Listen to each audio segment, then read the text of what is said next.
Pode Aprender.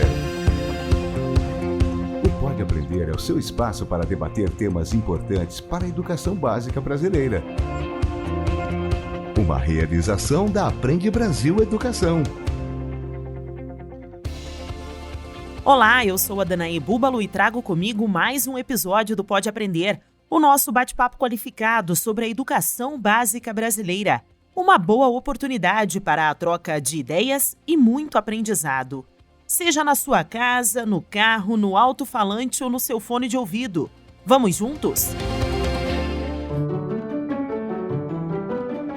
Porque a gente vem dentro dessa discussão das diretrizes curriculares, da Base Nacional Curricular, onde coloca brincadeiras e interações como esse eixo estruturante. Mas a gente não pode esquecer que a gente também tem que ampliar o repertório, né, estético, o repertório científico, o repertório de vida dessas crianças.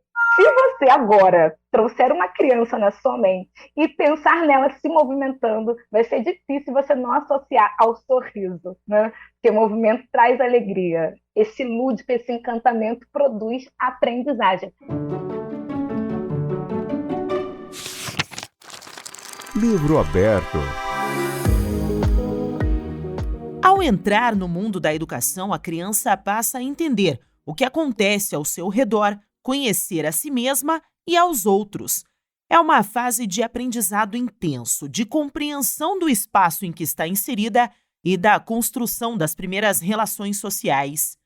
E como o Pode Aprender leva a sério toda essa brincadeira necessária para esta etapa inicial da educação, nós resolvemos hoje trazer um episódio um pouco diferente. Um bate-papo com dicas e muito estímulo para o desenvolvimento integral dos pequeninos. A ideia é conversar sobre formas de trabalhar o aprendizado de forma lúdica e inovadora, com atividades e experimentos que podem ser feitos com poucos recursos, mas recheados com o ingrediente principal, que é a nossa criatividade. Pega a caneta. E as convidadas do nosso bate-papo de hoje, para ajudar quem quer garantir esse desenvolvimento e a diversão para a criançada, são duas especialistas em pensar fora da caixa.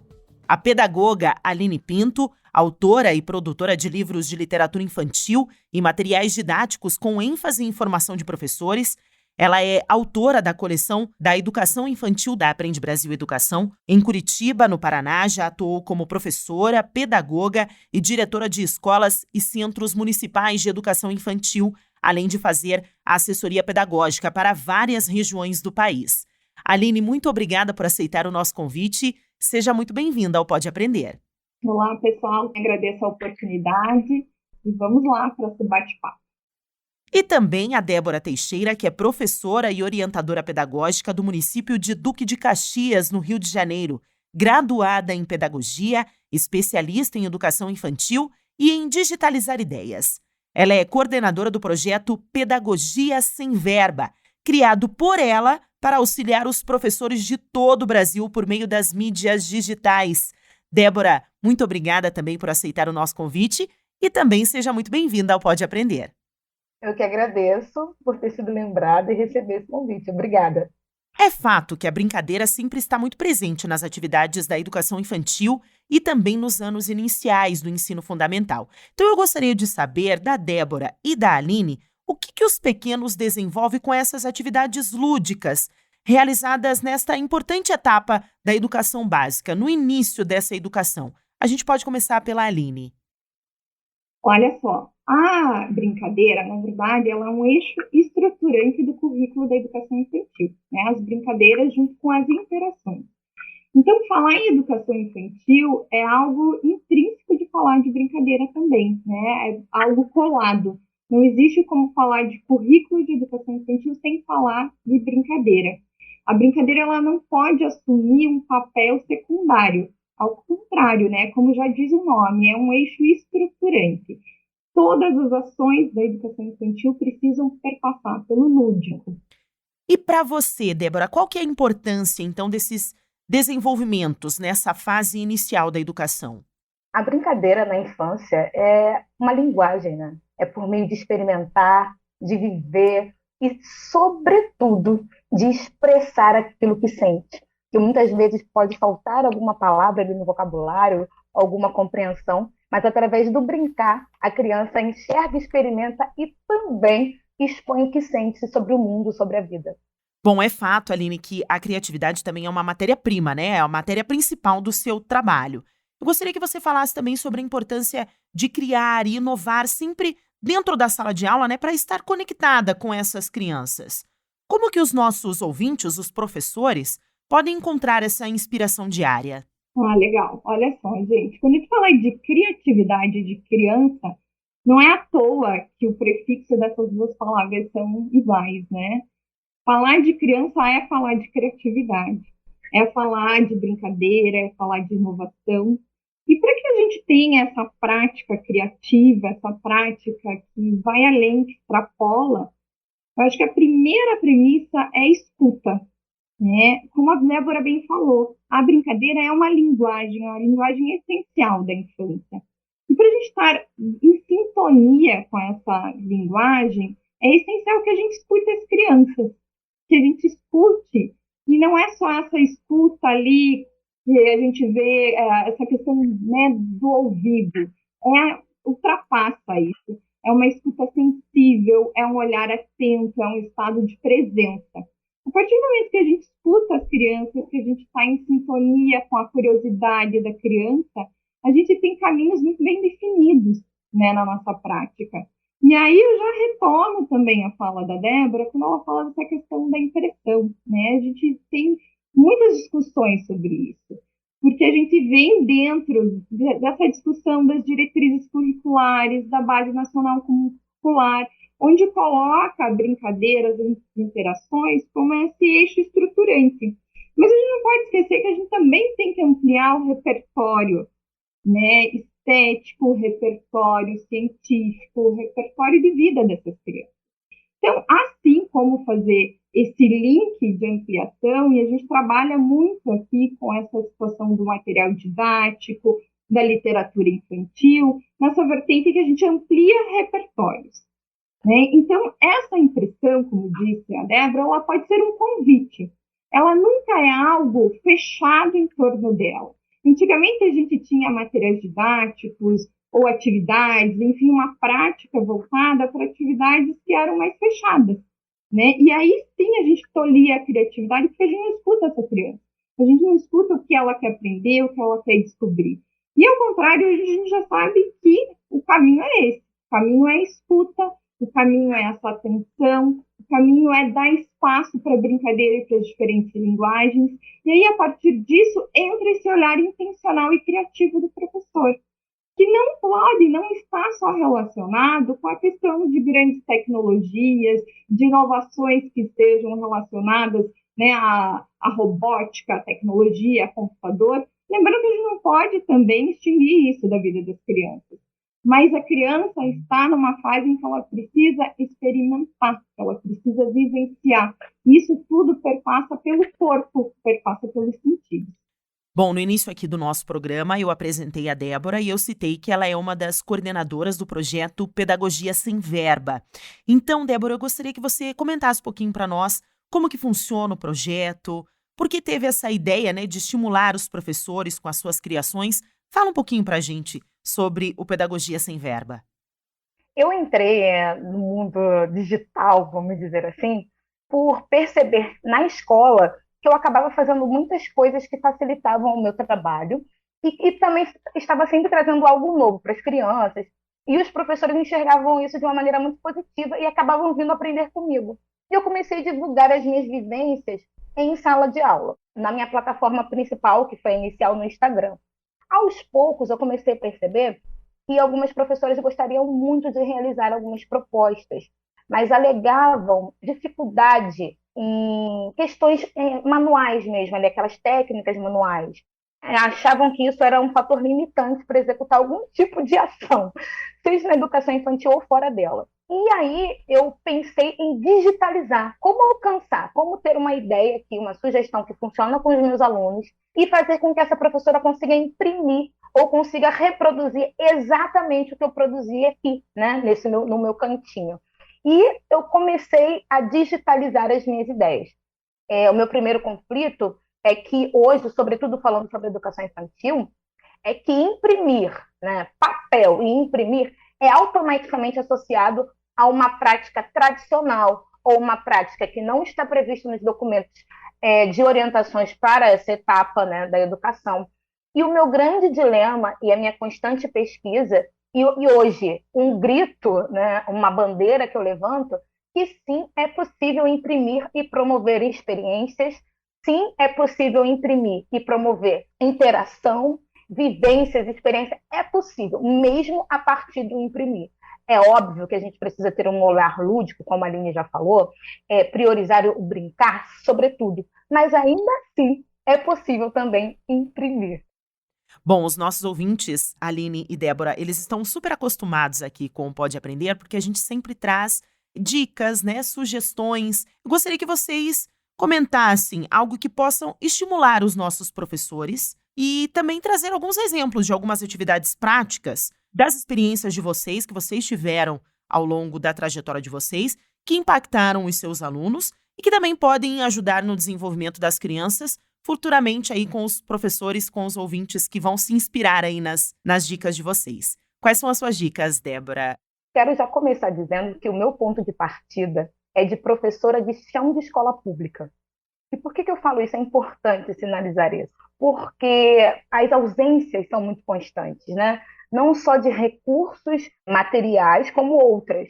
E aí, diante de tantas ausências, o que fazer, né? Não é possível ficar parado. É preciso se movimentar, até porque as crianças te convidam ao movimento, te convidam à ação. E aí, o que eu vou trazer de proposta é desse lugar, é desse chão, é desse ponto de partida. E a minha primeira dica é sobre ambiente. O ambiente da sala de aula, ele fala muito sobre o olhar pedagógico, sobre a postura pedagógica do educador que está ali presente. Então, essa organização é importante, para que o professor se coloque diante da turma qual é o caminho que nós teremos aqui na sala de aula, se é um professor que está mais próximo, não está distante. E, além disso, a organização do mobiliário ou dos recursos presentes vai convidar essas crianças a interagirem, vai despertar a curiosidade, vai promover interações e experiências que não estão diretamente ligados ao professor. E essa interação entre eles e com o ambiente vai promover mais conhecimento do educador sobre essas crianças, o que eles brincam, o que eles conversam, como é a casa deles, como é a vivência com os amigos deles na rua. E tudo isso é subsídio fundamental e rico para o planejamento do professor. Então, a organização desse ambiente, além da segurança, eu digo que é assim, a vida dos próximos planejamentos que esse professor vai organizar. Além disso, eu digo que é o pulo do gato, são as brincadeiras cantadas. Porque eu digo que o recurso mais precioso que eu tenho na sala de aula são os corpos dos meus alunos e os meus, né? O movimento, o encontro desses seres humanos são os recursos mais ricos que eu tenho acesso. Então, as brincadeiras cantadas são fundamentais, porque recurso para além do nosso corpo, basicamente, não precisa, e promove e convida ao movimento. E se você agora trouxer uma criança na sua mente e pensar nela se movimentando, vai ser difícil você não associar ao sorriso, né? Porque o movimento traz alegria. Esse lúdico, esse encantamento produz aprendizagem. Aprendizagens ricas que dificilmente serão esquecidas. Além disso, eu quero também propor aqui a vocês, professores, acho que a Aline falou sobre isso também na fala dela, um olhar curioso e um olhar criativo sobre as literaturas. Porque as histórias, elas quase que nos impulsionam para determinados caminhos. É claro que nós podemos coletivamente construir outros, sim, mas para aquele profissional que está se sentindo sozinho, não sabe o que fazer, fique atento às literaturas, elas vão te indicar os passos. E aí, por exemplo, se eu estou com o livro O Jornal ou o livro O Lenço, quantas coisas eu posso brincar com um simples lenço, com um simples pedaço de pano. Eu passo por cima, eu passo por baixo, eu compartilho com meu amigo, eu construo outras coisas. A gente não precisa ficar limitado a recursos já estruturados, né? Aquele brinquedo pronto e acabado. Vamos permitir não só que o professor e as crianças também despertem essa curiosidade e produzam novas possibilidades de brincar a partir de um objeto que não é estruturante, como jornal, lenço, garrafa, claro, mantendo, né, a segurança. Outro pulo do gato assim, que sempre está presente no planejamento são os circuitos.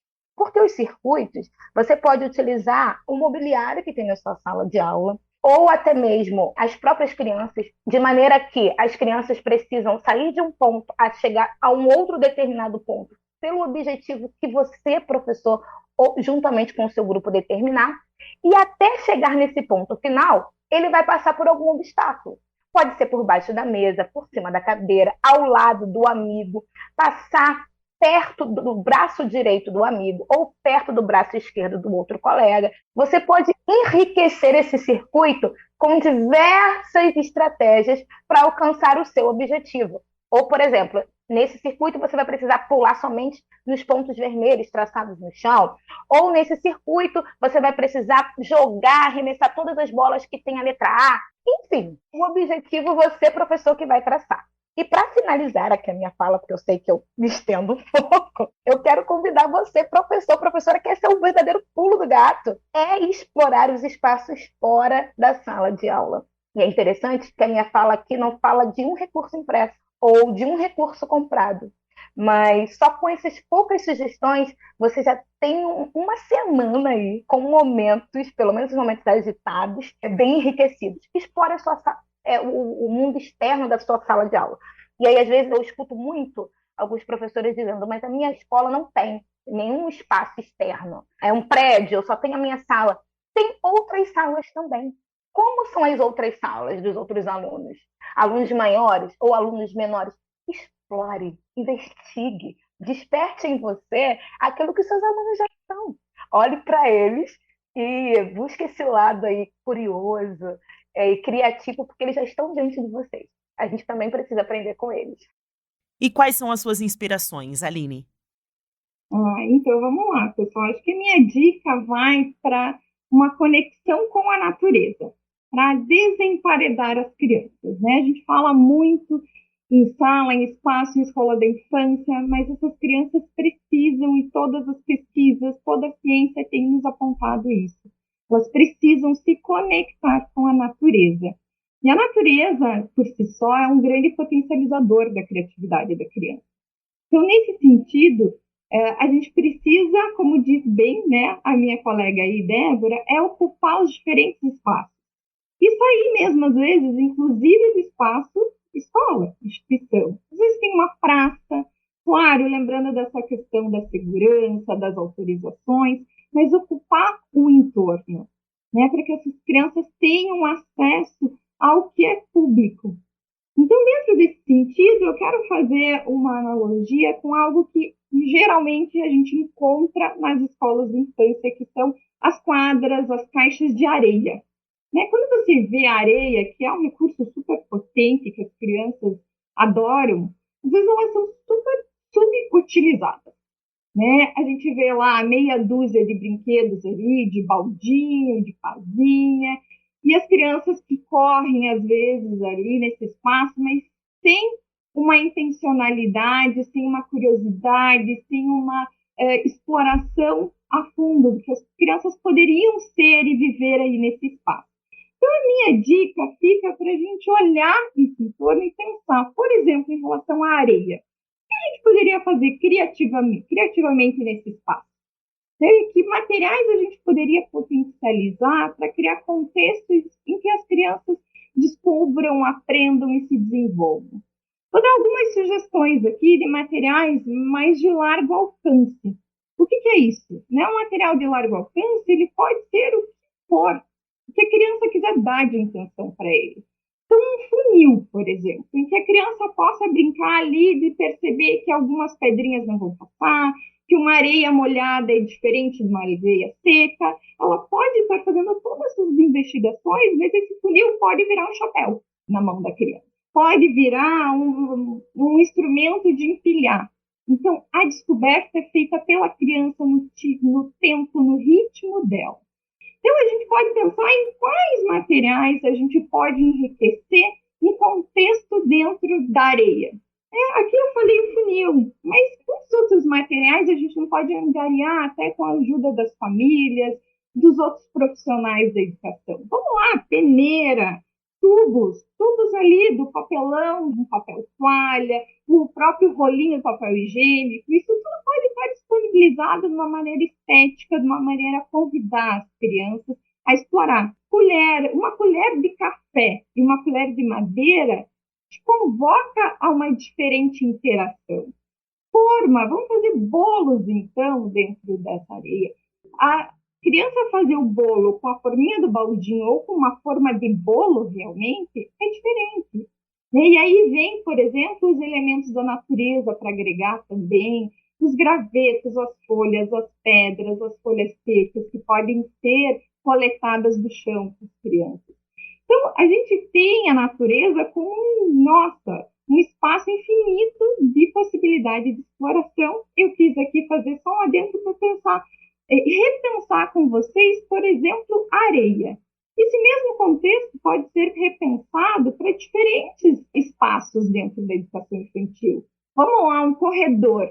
Um simples corredor onde a gente sempre ainda fala para as crianças que elas não devem correr no corredor. Olha que contrassenso aí, né? Como é que a gente pode habitar e ocupar esse corredor? Seriam com as mostras, as fotos das crianças, mas também com móveis, com brinquedos em que as crianças passem por essas paredes e já façam interações, com tapetes sensoriais, com estantes de livros, com almofadões. Então, a gente precisa repensar criativamente o espaço em que essas crianças convivem coletivamente. Eu acho que esse sim é o grande pulo do gato, vou emprestar a expressão da minha colega Débora. É isso, é repensar esse espaço com intencionalidade, com afetividade, com esse olhar também sempre pensando na estética, Lembrando dessa palavra, lá de onde ela vem, que é da estesia, que é o que nos provoca, quais são as sensações, as reações, as relações que esse espaço da educação infantil pode e deve provocar nas nossas crianças. Para se inspirar. Agora é hora de conhecer a campanha Aprende Brasil Criativo, um estímulo da Aprende Brasil Educação para educadores e alunos se reinventarem e conhecerem práticas aplicadas em várias localidades brasileiras. Vamos juntos tornar a educação mais criativa e inovadora? Oi, eu sou a Carol, faço parte da equipe de marketing da Aprende Brasil Educação e estou aqui para convidar educadores e estudantes que utilizam os nossos livros didáticos integrados a construir com a gente o Aprende Brasil Criativo. O Aprende Brasil Criativo vai premiar com uma viagem a Curitiba a criatividade de educadores e alunos. Participar é fácil. Os educadores devem planejar e executar atividades criativas com seus alunos a partir do conteúdo dos nossos livros. Estudantes do ensino fundamental também podem participar. Para isso, devem produzir vídeos criativos a partir da atividade proposta pelo seu educador. Podem se inscrever na categoria de educadores, além de professores, diretores, supervisores, coordenadores de escola e afins. A inscrição dos projetos de atividades pelos educadores e dos vídeos de execução das atividades pelos estudantes pode ser individual ou em dupla. Coloque toda essa criatividade em prática e estimule seus alunos a construir um Aprende Brasil Criativo. A inscrição por educadores e alunos pode ser feita pelo link disponível na descrição desse episódio. E lá você encontra também as categorias de premiação, o regulamento e fica sabendo de todos os detalhes. Se preferir, procure pelo banner no Aprende Brasil Digital. Múltipla escolha. Bom, este é um momento aqui do nosso podcast em que eu sempre peço aos nossos convidados para deixarem dicas de filmes, livros, sites, um material que possa estender o tema do episódio de hoje. Então eu gostaria de saber, Débora, quais são as suas dicas de hoje? Eu trago uma dica para você, professor, professora que está nos escutando, que é uma literatura infantil, que o nome é Da Minha Janela. O autor é o Otávio Júnior, e, coincidentemente, tanto eu quanto ele crescemos na mesma comunidade, chamada Vila Cruzeiro, aqui no estado do Rio de Janeiro. É um livro premiado e, resumidamente, aqui na literatura, é registrado os diferentes pontos de vista de moradores de uma comunidade, o que eles veem da janela. E é muito provocativo, porque é possível enxergar o mundo, enxergar as suas diferenças, as desigualdades, as potencialidades através da janela. De quais janelas? A minha casa tem janela? A minha escola tem janela? É um tema muito rico, tanto para uma roda de conversa, quanto para desdobramentos riquíssimos em diferentes projetos realizados na escola, em uma perspectiva interdisciplinar, assim, na veia, vamos dizer assim, e eu não poderia deixar de trazer essa sugestão para você, Da Minha Janela, de Otávio Júnior. Uma baita escolha, Débora, adoro esse livro. Então, já que a Débora, né, indicou um livro, eu quero sugerir para vocês alguns sites, algumas fanpages. Eu sugiro o programa Criança e Natureza, do Instituto Alana, que é uma fonte, né, muito grande, potente, nessa conexão de crianças e natureza. E também indico o trabalho do Nélio Freia, do Parabolé, porque vem nessa vertente da cultura da infância. Então, lá vocês vão encontrar diferentes jogos de mãos, trabalhos com parlendas, com quadrinhas, com toda essa rica cultura da infância aí, que faz uma diferença enorme no trabalho do dia a dia com os pequenos. Diversão para casa. Eu gostaria de agradecer muito a participação da Débora, a participação da Aline e deixar aberto aqui as nossas convidadas, que vocês possam deixar os contatos de vocês para quem quiser conhecer o trabalho da Aline, conhecer um pouquinho mais do trabalho da Débora. Aline, quais são os seus contatos? Então, pessoal, o nosso trabalho aqui é da Bebecria. Bebecria é o nome da nossa empresa, é uma empresa direcionada a trabalho com literatura infantil, material didático e formação de professores. Eu convido vocês a conhecer o nosso site, que é www.bebecria.com.br. A gente também trabalha com formação de professores dentro desse contexto, né, de uma abordagem respeitosa às infâncias, e a gente também tem páginas aí na internet, nas principais mídias. E Débora, quais contatos você gostaria de deixar aqui no nosso podcast? Eu estou presente em diferentes plataformas, mas todas com o nome Pedagogia Sem Verba, que também é um nome que provoca aí uma reflexão, eu gosto dessas coisas. Então, no Instagram, Facebook, no YouTube, meu próprio blog, em que vocês conseguem baixar os recursos que eu produzo gratuitamente, Pedagogia Sem Verba. Sou mais atuante, confesso, na plataforma do Instagram, até porque eu também trabalho em 2 escolas, e administrar tudo isso é difícil. Então, no Instagram, eu estou mais atuante. Mas vocês conseguem me encontrar nessas diversas plataformas que eu disse, através desse nome Pedagogia Sem Verba, que é o meu projeto principal aqui nas redes. Mais uma vez, eu quero agradecer a participação da Débora e da Aline e agradecer também a você por ter nos acompanhado em mais um bate-papo qualificado sobre a educação básica brasileira. O Pode Aprender é uma realização da Aprende Brasil Educação, com produção da banca do podcast. Para comentários e sugestões, basta enviar um e-mail para aprendebrasil@positivo.com.br. Acompanhe os próximos episódios do Pode Aprender na sua plataforma de podcast preferida, nas redes sociais e no site Aprende Brasil. Até mais! Com produção e edição da banca do podcast, o Pode Aprender é uma iniciativa da Aprende Brasil Educação.